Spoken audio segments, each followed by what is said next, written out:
Welcome to the Leadership Conversation with me, Dr. Dennis V. Burke.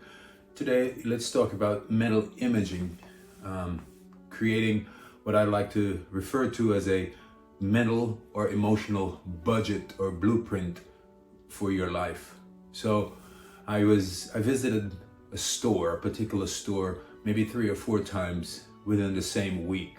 And on my third and fourth visit, I was served by the same cashier, except she was on my fourth visit. The second time I was served by this cashier, she was at a different register. But as I approached the register, I saw, the same cashier from my previous visit. And there was a customer in front of me, and somehow immediately I felt like, I met this man at the register before. So I said, did we meet here before? And he said, no, we actually greeted each other at the door on the way in the building. And what I recognize is that my brain, I had a familiar experience with the cashier, and then my brain essentially readjusted the pieces of my experience, the man at the door, and place him within that frame to create this feeling of a familiar experience. And I was aware that that's what happened. Again, think of it. You're in the woods. You're walking through the woods. There are nothing but butterflies and birds chirping, right? There are butterflies flying, there are birds chirping, and it's a peaceful scenario. But you're on edge.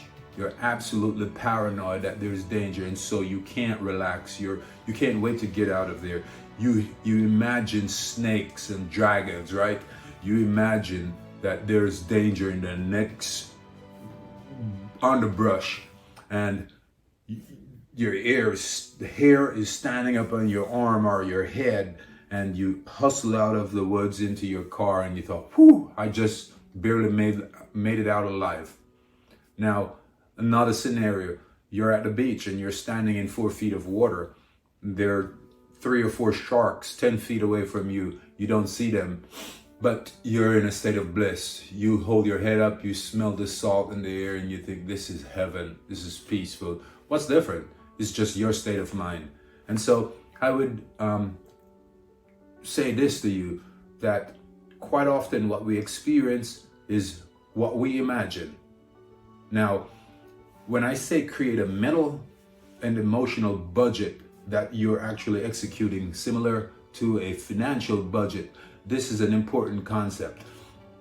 You create an imagery for yourself of the end result that you're after. Visit it frequently, fill in the colors, sharpen the lines. Make this image real for yourself. Now, watch out. Don't create an imagery that requires the manipulation of other people, because you can't control people, right? They have their own imagery, they should have their own budgeting, and it might not include you. This has to be yours and yours alone, because here's what will happen. Once your imagery, your mental budget, your emotional budget gets into your subconscious, you will invariably, subconsciously and consciously, live out that image and make it real. You will achieve the outcome you're after, just as long as this imagery is about you and not other people, right? When you're confronted with situations, you're subconsciously adapt, right? When you have to react to something in your environment, you will mentally adapt, you will emotionally adapt to match the imagery that you have created in your subconscious. When you wake up and you have to make proactive decision making, right?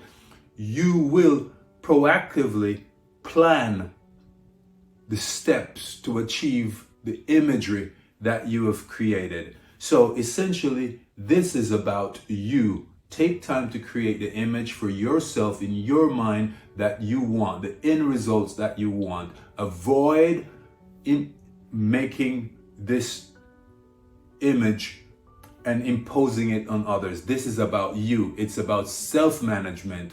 But the term I'm using here is mental budgeting, emotional budgeting. This is about you and your life, doing something for yourself, and you will feel like the entire universe has conspired to give you your dream. Go forth, do good work. Thank you for watching this leadership conversation with me, Dr. Dennis V. Burke, and I'll see you in the next episode.